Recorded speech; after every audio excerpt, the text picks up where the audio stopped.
For more, I want to welcome in Kansas Senator Roger Marshall. He will be there in the room today questioning the new acting director of the Secret Service. Senator, great to have you on this morning.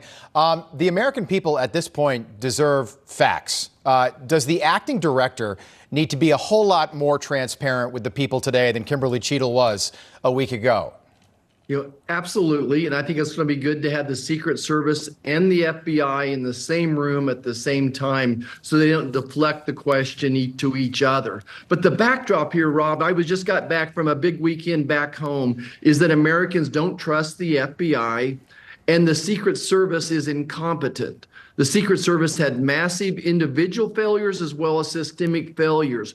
48% of their agents have left the Secret Service over the past year. Barely 50% of them trust and respect their supervisors. So there is a cultural issue within the Secret Service, and this is why I'm calling on two things. Number one is the president, the commander-in-chief, should appoint some type of a crisis management team to go in and turn the Secret Service upside down right now. We don't need to wait for months to see what type of answers we get. And next, we need some type of an independent, non-political commission to investigate this, to turn over every stone. And today, what we need to ask is, what are they doing to protect President Trump? What have they done to surge more people to protect him when he has these events, as well as give him the drones and whatever else they need to make sure that he's safe and secure? Yeah, and when you think about conspiracy theories historically, they're born out of a lack of information. And right now, here we are, almost 3 weeks removed from this assassination attempt in Butler, Pennsylvania.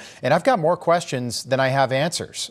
We learned yesterday that law enforcement on scene, which apparently was completely siloed, they had no communication with one another. So local police in Butler, Butler Township Police, State Police, the Secret Service, the ATF, and the FBI, they apparently identified this would-be assassin 90 minutes before he got on that rooftop and started shooting up to 8 bullets at the former president. We also learned that they spotted him. He had a bicycle. He arrived by bicycle. He was carrying a bag that was a rifle bag. We know now in that bag was an AR-style rifle. He had a drone with him and a scope that two-person sniper teams would have in the military. My question, and it's just a basic one, and these things are delayed all the time. You go to an event and there's a 10-minute delay. The audience doesn't care. They don't care if Trump comes out at 5:30 or 5:50, as long as he comes out. Why would the Secret Service let Trump take the stage if they knew there was somebody that didn't look right 130 yards away? I honestly don't get that, and nobody's given me a decent answer at this point. Yeah. Well, Rob, I think that's exactly the question we should be asking the Secret Service today. But as far as I know, this is the incompetence that I'm talking about. This is the systemic failure that occurred. Whenever you have some type of a mass failure like this, communication failures is always in the center of it. I think that's what we're going to find. Is there something more than that?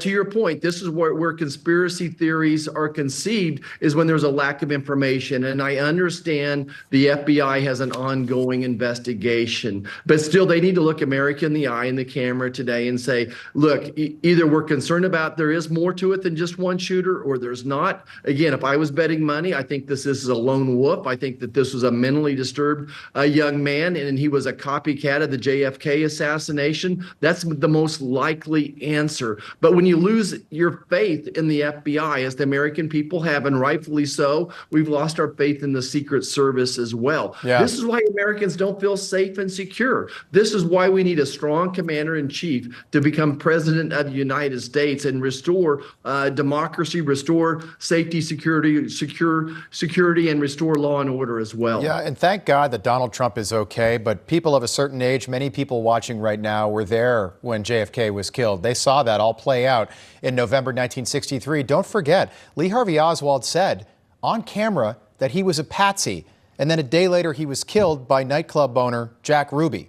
So we never got a trial. Okay, we never got to hear the details about what took place that day.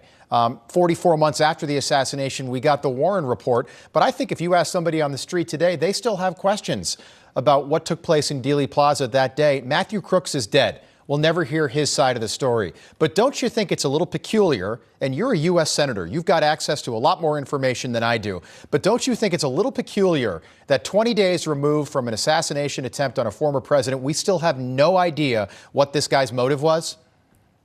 Yeah, Rob, you're exactly right. And I think those are the questions that all of us want to know that we do. This is why the FBI needs to be more forthcoming in their investigation. The Secret Service is starting to take ownership of it. But we don't have to wait 44 months to realize that the Secret Service has a huge cultural problem. There needs to be an intervention team to come in there and take it over and make sure President Trump is safe and secure. I'm fearful for more copycat assassination attempts like we just saw. That's what I'm worried about. We need to make sure that President Trump has the safety that he needs around him, all the security. It's going to take us weeks and months to get more answers. But meanwhile, we need to make sure the president is safe. Yeah, and we think how much worse this could have been. Senator, I want to talk about Donald Trump's running mate. First off, do you think Trump made the right call in selecting J.D. Vance? Absolutely. I think JD is a bridge to the future. I think he articulates the president's message well. He's a good man. I can tell you, I know him very, very well. He's a person I trust very much. He loves hardworking men and women. I think he's a great choice. Senator, we've met in person. You've been in studio. I would never presume to call a United States senator weird, but I think I'm a little weird, and I think that Republicans should lean into the weird factor. Take a listen to this.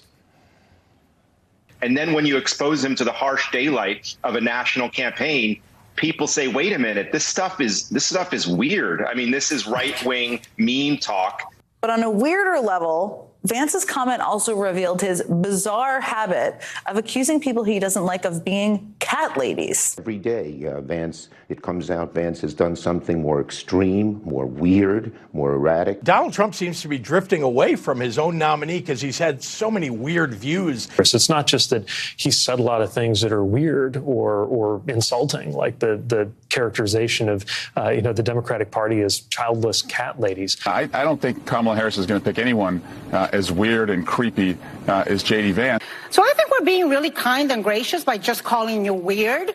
And frankly, J.D. Vance, just dumb Vance, is pretty weird. All right, Senator, if weird is the best they got on 39-year-old father of three, J.D. Vance, I think he's in pretty good shape. But I also think that Republicans should embrace the weird. Look, I have no problem if somebody calls me weird. I say get behind it. Get behind being weird. Yeah, Rob, let's lean into it. If weird means that we love God, that we love our families, we love our community, then call me weird. But my point is this. The Democrats want to talk about anything except Kamala Harris's record. They don't want to talk about the fact that she owns 11 million illegal immigrants that have crossed the border under her watch. Look, President Biden gave us $6 a gallon gasoline. Kamala's going to give you $8 a gallon gasoline. She hates American energy. She hates American oil and gas. She's going to do everything she can to make sure that there's a government program to fix every one of your problems. She was in favor of cashless bail before we knew there was such a thing. She was defunding the police before there was even the concept. She is the person of insecurity. She is going to be the person that makes your family not safe and not secure. Let's talk about Kamala. Let's talk about her record.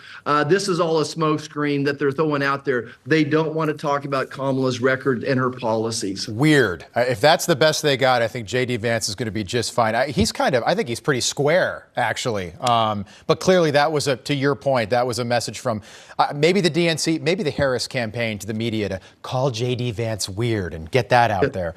Senator, we'll be watching today on Capitol Hill. Thanks so much for being with us. Good to see you. Hey, Rob, can you wish my wife, Lena, a happy 41st wedding anniversary? Wow. Congratulations, Lena, to you and your wonderful husband on 41 years of marriage. You picked a good one, and it seems like he did too. Happy anniversary. Thanks, Rob. You got it, Senator. All right.